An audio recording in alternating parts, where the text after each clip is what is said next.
አሰላሙ አሌይኩም ወረህመቱላሂ ወበረካቱህ። ውድና የተከበራችሁ ውድ የቻናል ቤተሰቦች እንዴት ናችሁ? ሰላም ናችሁ ወይ? ጤንነት እንዴት ነው? ያው ያሳቀኝ ምን ውስጥ ገብታ ነው እንዳትሉ የሚለው ነገር ጥያቄ የሚሆኑበት ነገር ያው አይምሮ እንትን ብሎ እሱ ነው ፈገግ ያሳለኝ ያስባለኝ ነው። እና እንዴት ናችሁ? ሰላም ናችሁ ወይ ቤተሰቦቼ? አዲስ የመጣችሁ ዌልካም ጀዛኩሙላ ኸይረን በቅንነት ሰብስክራይብ ስለምታደርጉኝ ማለት ነው።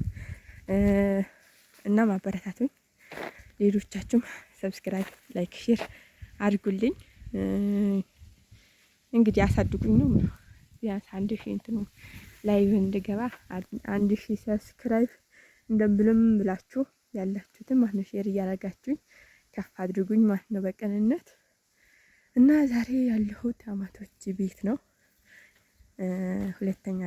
ሁለተኛ ጊዜ ነው ስመጣ ማለት ነው። ባለፈው መልስ መጥቼ ያው ለመቅረጽ አዲስ ስትሆኑ የካሜራውም የሰፈሩም አዲስ ስትሆኑ ደግሞ ማለት ነው እንደዚህ ካሜራ አንስታችሁ ምናምን ነገር ለመቅረጽ ይከብዳል። ስልክ እንደዚህ እያነሳችሁ ምናምን ነገር ማለት ነው።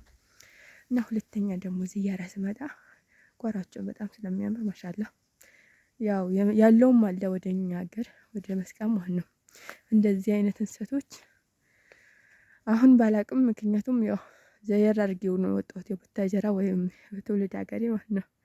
እና አሁን ካለ አላቅም። ድሮ ግን እንደዚህ አይነት እንሰቶች እኛ ጋር አልነበሩም ወደ መስቀም ማለት ነው። እዚህ ግን ጎራቸው ራሱ እንሰቱ ማሻአላ ዛፍ ነው የሚያክለው ሀቂቃ ዛፍ በሉት ማሻአላ ማሻአላ። እና በጣም ነው የሚያምረው እስከ ታች ድረስ ነው። ግን መንገዱ ስለሚያደክመን ወደ ታች አልወርድም። እና እንግዲህ ጎብኝት ላድርጋችሁ። ሁለተኛ ቤቴ ወይም ሁለተኛ ሰፈሬ ያው ከትውልድ ወይም ከእናታችሁ ቤት ቀጥሎ ያው የባላችሁ ቤት የባላችሁ ቤተሰብ ጋር ሁለተኛ ቤታችሁ ነው።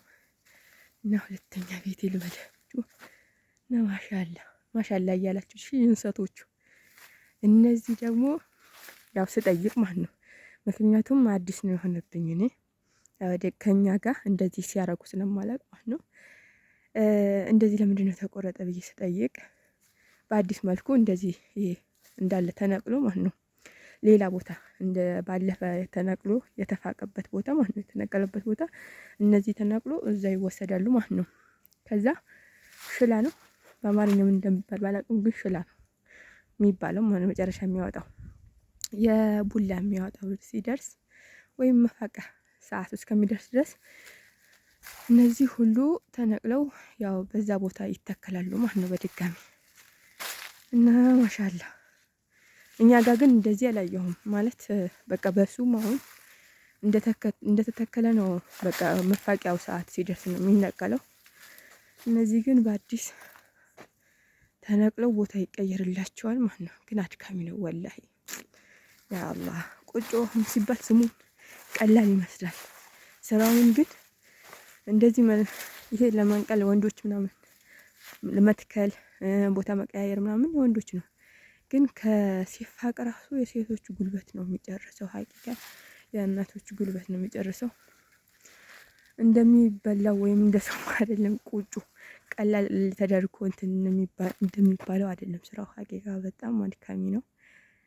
እና እንደዚህ ነው እላችኋለሁኝ። እየዞርኩኝ ነው፣ አየር እየተቀበልኩኝ ነው። በዛ በኩል ሰው አለ። እንግዲህ ቆጮ እንትን እየተዘጋጀልኝ ነው ልወስድ ማለት ነው።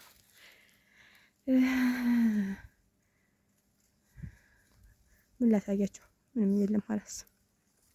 ወደ ላይ ከወጣሁኝ ያው ሰው ስላለ ማለት ነው። ቆጮ እየተዘጋጀልኝ ስለሆነ ለመቅረጽ ትንሽ ከበድ አለው። እንደው ከበደው። እስኪ ቆይ ሰው ሳላስገባ ሊሞክረው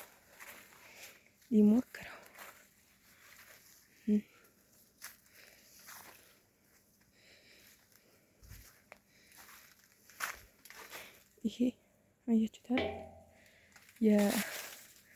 የከረመውን እንትን የሚባልበት የሚቀመጥበት ነው ጉድጓዱ ማለት ነው። ቆጮ አብዛኛው ጉራጌዎች ታውቃላችሁ፣ ከጉራጌ ውጭ የሆነች ነው እንጂ አሁን የምናገረው ጉራጌ ያውቀዋል። ይሄ ጉራጌ ሙዛቱን ከተማ ውስጥ ያደገውን ላያውቅ ይችላል። እና ይኸው እየተጨመቀልኝ ነው፣ እየተዘጋጀልኝ ነው። ይሄ ደግሞ እየችት ይሄ የተጨመቀ ነው። እዚህ ጋርም የዘንድሮ መሰለኝ አላሁ አለም። እዛ ጋር ቡና ነው። የቡና ችግር የለብንም አልሐምዱሊላህ። ውድም ቢሆን እኛ ጓሯችን ላይ አለን። እንግዲህ እንደዛ ነው እላችኋለሁኝ። ይበቃችኋል መሰለኝ። ይሄን ያክል ካሳያችሁ ይሄ ሱማዎች ናቸው። አሁን ወስጄ ማለት ነው። አሁን ባይሆን ወስጄ ሰው ስላለ እነዚህ ሱማዎች ወስጄ እንትኔ ላይ ግቤ ላይ ተክላለሁ። ኢንሻአላህ ለኮባነት ያገለግሉናል ማለት ነው። ቢኢዝኒላህ እና ቤቱ ቆይ ግቢው ላሳያችሁ እንዴት ምር ድምቅ እንዳለበት። የጉራጌ ቤት ይሄ ነው ግቢው። ይሄ ቤቱ ነው። እንደዚህ አይነት ቤቶች ማለት ነው። ያው አሁን ሀቂቀተን ሳር ቤት እንትን እያለ እየተተወ ነው። ቆርቆሮ እንትን እያለበት ነው፣ እየተቀየረበት ነው። ሰፈሩን ላሳያችሁ።